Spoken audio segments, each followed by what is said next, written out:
Praise the lord. ప్రభువైన యేసుక్రీస్తు నామం పేరట మీ అందరికీ నా శుభములండి.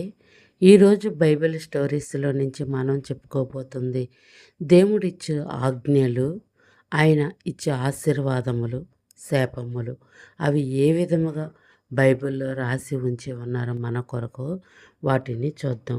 ఆ ఆజ్ఞలు ఏమిటో కూడా మనం చూద్దాం. నిర్గమకాండము 20 అధ్యాయంలో ఆయన ఆజ్ఞలన్నీ కూడా ఇచ్చి ఉన్నాడు. ఇది కేవలము పాత నిబంధన మాత్రమే కాదు. ఇది యుగ సమాప్తి వరకు కూడా ప్రతి ఒక్కరికి కూడా అది చెల్లును. ఏమనంటే దేవుడు ఈ ఆజ్ఞలన్నీ వివరించి చెప్పాను. నీ దేవుడనైన యెహోవాను నేనే. నేను దాసుల గృహమైన ఐగుప్తు దేశంలో నుండి నిన్ను వెలుపలికి రప్పించి తిని. నేను తప్ప వేరొక దేవుడు నీకు ఉండకూడదు. దేవుడు చెప్తున్నాడు, మనల్ని పాప బంధకాల నియమాల నుంచి, ఆ బానిసత్వ బతుకుల నుంచి విడిపించి ఉన్నాను కాబట్టి నేను తప్ప మీకు వేరొక దేవుడు ఉండకూడదు అంటున్నాడు. పైన ఆకాశం అందే కానీ, కింద భూమి అందే కానీ, భూమి క్రింద నీల యందే కానియుండు దేని రూపమునైనను విగ్రహమునైనను నీవు చేసుకొనకూడదు. వాటికి సాగిలపడకూడదు. వాటిని పూజింపకూడదు. ఎలయనగా నీ దేవుడనైన యెహోవానగు నేను రోషము గల దేవుడను. నన్ను ద్వేషించు వారి విషయములలో 3-4 తరముల కొరకు తండ్రుల దోషము కుమారుని మీదకు రప్పించుచు, నన్ను ప్రేమించి నా ఆజ్ఞలు గైకొని వారి 1000 తరముల వరకు కరుణించు వాడనై ఉన్నాను. చూసారా, దేవుడు ఎంత గొప్ప దేవుడో మనకి అర్థమవుతూ ఉంది. ఆయనంట ఆజ్ఞలు గైకొని మొత్తము కూడా మనము పాటిస్తే ఆయనంట 1000 తరముల వరకు కూడా మన పిల్ల పిల్ల పిల్ల పిల్ల తరములను ఆయన కాపాడే దేవుడంట. మనల్ని రక్షించే దేవుడు. మన అవసరతల్లో ఉన్నప్పుడు ఆయన స్వేద తీర్చువాడు. ఆ తర్వాత మిగతా వచనములన్నీ కూడా మీరు ఈ నిర్గమకాండములోది చదువుకోండి. ఆయన ఎందుకు దేని కొరకు ఇవి రాసి ఉంచి ఉన్నారంటే మనము బుద్ధి తెచ్చుకొని మన పితరులు నడిచినట్టు మనము నడవకుండా ఉండాలని వీటి అన్నిటినీ కూడా మన కొరకు దేవుడు రాసి ఉంచి ఉన్నాడు. అర్థమయ్యిందా పిల్లలు? ఇంకను ఆయన ఆజ్ఞలు గైకొంటే ఏ విధమైన ఆశీర్వాదములు, ఏ విధమైన శాపములు వస్తాయో ఆయన ఆశీర్వదిస్తే అది ఎన్నటెన్నటికీ కూడా ఆశీర్వాదము. ఆయన గనక రోషము కలిగిన దేవుడు కాబట్టి కన్నెర్ర చేస్తే నీవు నేను ఒక్క క్షణము కూడా ఈ భూమి మీద కానీ సజీవంగా కానీ ఉండి ఉండము. అర్థమయ్యిందా? ఇప్పుడు ఆయన ఆశీర్వాదములు ఏమిటో, ఆయన శాపములు ఏమిటో మనము చూద్దాము. ఆయన ఇచ్చు ఆశీర్వాదాలు, శాపములు దేంట్లో రాసి ఉన్నాయంటే ద్వితీయోపదేశ కాండము 28 అధ్యాయంలో మొత్తము కూడా దేవుడు వివరంగా రాసి ఉంచి ఉన్నారు.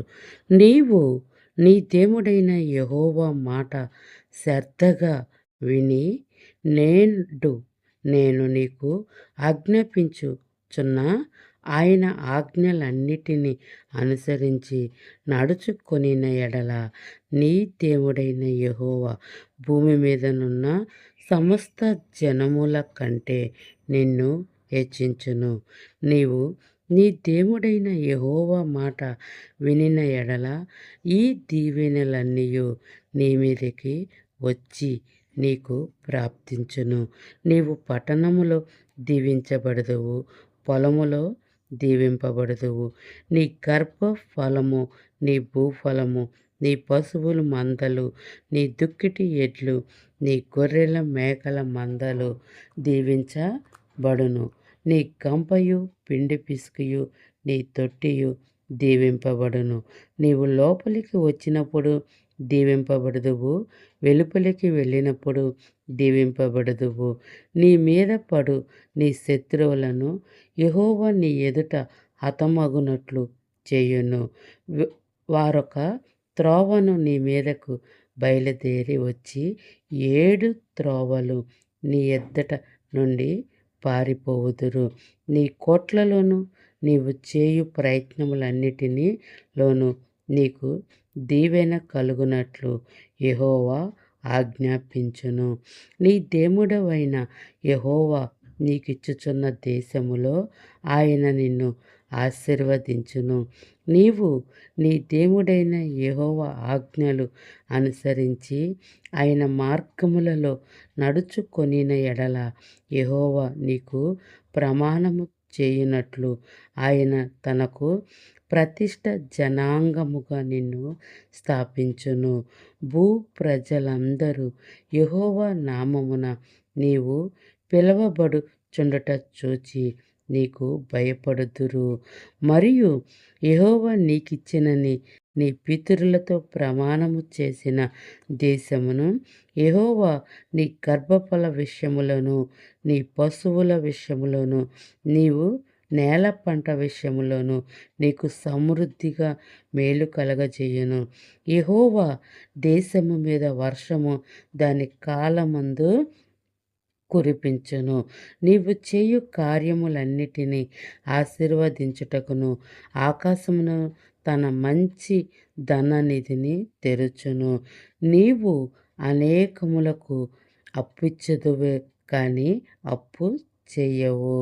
నేడు నేను మీకు ఆజ్ఞాపించు మాటలన్నిటిలో దేని విషయములోనూ కుడిమికి గాని ఎడమకు గాని తొలగి అన్య దేవతలు అనుసరింపకయు వాటిని పూజింపకయు ఉన్న ఎడల నీవు అనుసరించి నడుచుకొనవలెనని నేను నీకు ఈ ఆజ్ఞాపించుచున్నాను. నీ దేవుడైన యెహోవా ఆజ్ఞలు విని వాటిని అనుసరించి గైకొనిన ఎడల యెహోవా నిన్ను తలగా నియమించును గాని తోకగా నియమించడు. నీవు పైవాడుగా నియమింపబడి ఉందువు, కిందవాడుగా ఉండవు. దేవుడి యొక్క ఆశీర్వాదములన్నీ కూడానంట ఆయన మాట మనము శ్రద్ధగా విని అవి గైకొని మనము చక్కగా నడుచుకుంటే దేవుడంట ఆకాశ గుప్పులిప్పుతాడంట. నువ్వు ఇతరులకు అప్పిస్తావే కానీ ఎన్నడూ కూడా నువ్వు అప్పు చెయ్యవంట. నిన్ను తలగా నియమిస్తానే కానీ తోకగా నియమించనని ఎంతో చక్కగా చెప్తున్నాడు. నీ మీదకు శత్రువులంట ఒక్క త్రోవనొచ్చి వారంట 7 త్రోవలుగా వారు వెళ్ళిపోతారంట.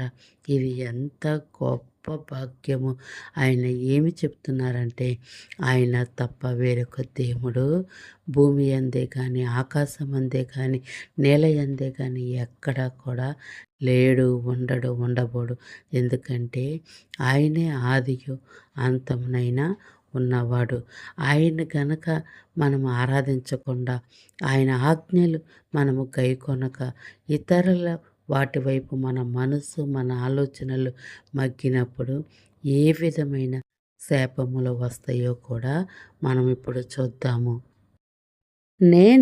నేడు నీకు ఆజ్ఞాపించు ఆయన సమస్తమైన ఆజ్ఞలను కట్టడలను నీవు అనుసరించి నడుచుకొనవలనని ఈ దేవుడైన యెహోవా సెలవిచ్చిన మాట వినిన ఎడల ఈ శాపములన్నీ నీకు సంభవించును. ఎందుకంటే దేవుడు మాట వినని ఎడల ఈ యొక్క శాపములన్నీ కూడా సంభవిస్తాయంట. పట్టణములో నీవు శపించబడుదువు, పొలములో నీవు శపించబడుదువు. నీ గంపయు పిండి పిసుకు నీ తొట్టెయు శపింపబడును. నీ గర్భఫలము నీ భూమి పంట నీ ఆవులు నీ గొర్రె మేకల మందలు శపింపబడును. నీవు లోపలికి వచ్చినప్పుడు శపింపబడుదువు, వెలుపలికి వెళ్ళినప్పుడు శపింపబడుదువు. నీవు నన్ను విడిచి చేసిన నీ దుష్కార్యముల చేత నీవు హతము చేయబడి వేగముగా నశించు వరకు నీవు చేయు పూనుకొను కార్యములన్నిటి విషయంలోనూ యెహోవా శాపము, కలవరమును, గద్దింపును నీ మీదికి తెప్పించును. నీవు స్వాధీనపరచు కొనబోవు దేశములో నుండకుండా నిన్ను క్షీణింపచేయు వరకు యెహోవా తెగులు నిన్ను వెంటాడును. యెహోవా క్షయ రోగము చేత, జ్వరముల చేత, మంట చేత, మహాతాపము చేత, ఖడ్గము చేత, కంకి కాటుక చేతను, బూజు చేతను నిన్ను కొట్టును. నీవు నశించు వరకు అవి నిన్ను తరుమును. నీ తల పైనను ఆకాశము ఎత్తడి వలె ఉండును. నీ క్రిందనున్న నేల ఇనము వలె ఉండును. యెహోవా నీ దేశపు వర్షమును ధూళిగాను బుగ్గిగాను చేయును. నీవు శపించు వరకు అది ఆకాశము నుండి నీ మీదికి వచ్చును. యెహోవా నీ శత్రువుల ఎదుట నిన్ను ఓడించును. ఒక మార్గమున వారిని ఎదుటకు బయలుదేరి నీవు 7 మార్గముల వారి ఎదుట నుండి పారిపోయి భూరాజుల అన్నిటిలోనికి ఇటు అటు చెదరగొట్టబడదువు. నీ కబేరములు సకలమైన ఆకాశ పక్షులను, భూజంతువులను ఆహారమగును. వాటిని బెదిరించు వాడెవ్వడును ఉండడు. యెహోవా ఐగుప్తు పొంటి చేతను, మూల్యవ్యాధి చేతను, కుష్టి చేతను, గజ్జె చేతను నిన్ను బాధించును. నీవు వాటిని పోగొట్టుకొన జాలకుందువు. వెర్రితనము చేతను, గుడ్డితనము చేతను, హృదయము విస్మయ చేతను యెహోవా నిన్ను బాధించును. అప్పుడు గుడ్డివాడు చీకటిలో తడువులాడు రీతిగా నీవు మధ్యాహ్నమందు తడువులాడుదువు. నీ మార్గములను వర్ధిల్ల చేసుకొనలేవు. నీవు హింసింపబడి నిత్యము దోచుకొనబడెదవు. నిన్ను తప్పించు వాడెవడనూ లేకపోవును. స్త్రీని ప్రదానము చేసుకొందువు కానీ వేరొకడు ఆమెను కూడెను. ఇల్లు కట్టుదువు కానీ దానిలో నివసింపవు. ద్రాక్ష తోట నాటుదువు కానీ దాని పండ్లు తినవు. నీ కనుల ఎదుట విధింపబడుదువు కానీ దాని మాంసము నీవు తినవు. నీ గాడిద నీ ఎదుట నుండి బలాత్కారము చేత కొనిపోబడి నీ యొద్దకు మరలా తేబడదు. నీ గొర్రె మేకలు నీ పశువులకు ఇయ్యబడును. నిన్ను రక్షించువాడు ఎవ్వడనూ ఉండడు. నీ కుమారులను నీ కుమార్తెలను అన్యజనులకు వియ్యబడుదురు. వారి నిమిత్తము నీ కనులు దినమెల్లా చూచి క్షీణించిపోవును కానీ నీ చేత నేమియూ కాకపోవును. నీవు ఎరగని జనము నీ పొలము పంటను, నీ కష్టార్జితమును తినివేయును. నీవు హింసను, బాధను మాత్రమే నిత్యము పొందుకొందువు. నీ కనుల ఎదుట జరుగు దాన్ని చూచుట వలన నీకు వెర్రి ఎత్తును. యెహోవా నీ అరికాలు మొదలుకొని నీ నడినెత్తి వరకు నీ మోకాళ్ళ మీదను నీ తొడల మీదను కుదరని చెడ్ల పుండు పుట్టించి నిన్ను బాధించును. యెహోవా నిన్నును నీవు నీ మీద నియమించుకొను నీ రాజును నీవే కాని నీ పితరులే కాని ఎరగని జనమును అప్పగించును. అక్కడ నీవు కొయ్య దేవతలను, రాతి దేవతలను పూజించెదవు. యెహోవా నిన్ను చెదరగొట్టు చోటి ప్రజలలో విస్మయమునకు సామెత నిందను నీవు హేతువై ఉందువు. విస్తారమైన విత్తనములు పొలములోనికి తీసుకొని పోయి కొంచెమే ఇంటికి తెచ్చుకొందువు. ఎలయనగా మిడతలు దాన్ని తినివేయును. ద్రాక్ష తోటలు నీవు నాటి బాగు చెయ్యుదువు కానీ ఆ ద్రాక్షల రసము తాగవు. ద్రాక్ష పండ్లు సమకూర్చుకొనువు. ఎలయనగా పురుగులు వాటిని తినివేయును. ఒలీవ చెట్లు నీ సమస్త ప్రాంతములో నుండును. నీ సమస్త ప్రాంతములలో నుండును, కాని తైలముతో తలనంటుకొనవు. నీ ఒలివ కాయలు రాలిపోవును. కుమారులను కుమార్తెలను కందువు గాని వారు నీ యొద్ద నుండరు. వారు చెరపట్టబడుదురు. మిడతల దండు నీ చెట్లన్నిటినీ నీ భూమి పంటను ఆక్రమించుకొనును. నీ మధ్యనున్న పరదేశి నీకంటే మిక్కిలి హెచ్చగును. నీవు మిక్కిలి తగ్గిపోదువు. అతడు నీకు అప్పిచ్చును గాని నీవు అతనికి అప్పియ్యలేవు. అతడు తలగా నుండును, నీవు తోకగా నుందువు. నీవు నాశనము చేయబడు వరకు ఈ శాపములన్నీయు నీ మీదికి వచ్చి నిన్ను తరిమి నిన్ను పట్టుకొనును. ఎలయనగా నీ దేవుడైన యెహోవా నీకు ఆజ్ఞాపించిన ఆయన ఆజ్ఞలు ఆయన కట్టడలను అనుసరించి నడుచుకున్నట్లు నీవు ఆయన మాట వినలేదు. మరియు అవి చిరకాలము వరకు నీ మీదను నీ సంతానం మీదను సూచనగాను విస్మయ కారణముగాను నుండును. నీకు సర్వ సమృద్ధి కలిగియుండియు నీవు సంతోషముతోను హృదయ ఆనందముతోను నీ దేవుడైన యెహోవా నీ దాసుడవు కాలేదు. కనుక ఆకలి దప్పికలతోనూ వస్త్రహీనతతోనూ అన్ని లోపముతోనూ యెహోవా నీ మీదకి రప్పించి నీ శత్రువులను దాసులగుదురు. వారు నిన్ను నశింపచేయు వరకు నీ మెడ మీద ఇనప కాడి ఉంచుదురు. యెహోవా దూరమై ఉన్న బూది గంతము నుండి ఒక జనమును అనగా నీకు రాని భాష కలిగిన జనము కోరము ముఖము కలిగి వృద్ధులను యవనస్తులను కటాక్షంపని జనమును గద్ద ఎరగి వచ్చినట్లు నీ మీదకి రప్పింతును. నిన్ను నశింపచేయు వరకు నీ పశువులను నీ పొలము ఫలములను వారు తినివేత్తురు.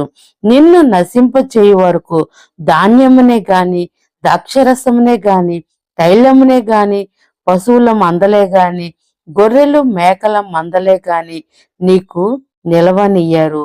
వారు నీవు ఆక్రమించిన ఉన్నత ప్రాకారము గల నీ కోటలు పొండు వరకు నీ దేశమంతటా నీ గ్రామములన్నిటిలోనూ వారు నిన్ను ముట్టడి వెయ్యుదురు. నీ దేవుడైన యెహోవా నీకిచ్చిన నీ దేశమంతటా నీ గ్రామములన్నిటిలోనూ నిన్ను ముట్టడి వెయ్యుదురు. అప్పుడు మట్టడిలోను నీ శత్రువులు నిన్ను పెట్టు ఇబ్బందుల్లో నీ గర్భఫలమును అనగా నీ దేవుడైన యెహోవా నీకిచ్చిన నీ కుమారుల యొక్కయు నీ కుమార్తెల యొక్కయు మాంసము తిందువు. మీలో బహు వృద్ధులైన మృదువైన స్వభావమును అది కుమారులు గల మనస్సును తన సహోదరుడి ఎడల తన కౌగిటి భార్య ఎడల తాను చంపక విడుచు తన కడమ పిల్లల ఎడల చెడ్డవారై ఉందురు. దేవుడు ఈ విధంగా మనం శాపము వచ్చిద్ది అని ఇక్కడ హెచ్చరిస్తూ ఉన్నాడు. ఆయన ఆజ్ఞలు కట్టడలు గైకొంటే ఎన్ని దీవెనలు దేవుడిస్తున్నాడో చూస్తూ ఉన్నాం. నిర్గమకాండములో ఆయన ఇచ్చిన ఆజ్ఞలు ఏమిటో ఆయన ఇచ్చిన కట్టడలు ఏమిటో మనం చూస్తూ ఉన్నాం. మనము మన దేశంలో మన ఆచారాలు పద్ధతులు వాటిని అనుసరించి మనం నడుచుకోకుండా నీ దేవుడైన యెహోవా యందు నీవు భయభక్తులు కలిగి ఆయన యొక్క ఆజ్ఞల వైపు నువ్వు తిరిగినప్పుడు ప్రతి దీవెన కూడా నీ మీదకు వచ్చిద్ది. అంతేకాకుండా ఆయన విడిచి నువ్వు దూరముగా వెళ్ళి నీ ఇష్టానుసారంగా నువ్వు దీవించినప్పుడు దేవుడైతే నిన్ను ఏమి అనడు గాని ఈ యొక్క శాప వచనములన్నీ కూడా నీ మీదకి రప్పిస్తాడంట. చూడండి, ఇక్కడ దీవెన పెట్టాడు, శాపము పెట్టాడు. ఏది ఎంచుకుంటావో అది నీ చేతుల్లోనే ఉంది. జీవ మార్గమునకు వెళ్తావో మరణ మార్గమునకు వెళ్తావో నీవే ఎంచుకోవాల్సి ఉన్నది. ఎందుకంటే బలవంతంగా ఎవరిని కూడా దేవుడైతే ముందుకి నడిపించడు. నిర్ణయం తీసుకునేది నీవే కాబట్టి నీ దేవుడు వైపు నువ్వు తిరిగితే ఎన్ని దీవెనలు ఇక ముందు పరమందు కూడా నీ పిల్ల పిల్ల పిల్ల తరం అంటే 1000 తరముల వరకు ఆయన కృపనిస్తాడంట. అంతకంటే ఇంకా గొప్ప భాగ్యము మనకేమి కావాలి? అంతేకాకుండా ఆయన విడిచినప్పుడు ఇతర దేవతలను మనం ఆరాధించినప్పుడు ఎటు విధముగా మన భూమి శపించబడి, మన కష్టము అన్ని ప్రతీది కూడా శపించబడి ఎటువంటి స్థితిలో మనం జీవిస్తున్నామో నిర్ణయించుకుందాము గాక. ఈ యొక్క వచనములు, దీని మాటలు భావము మీకు అర్థమైందని నేను భావిస్తూ ఉన్నాను. గాడ్ బ్లెస్ యూ పిల్లలు. God bless you.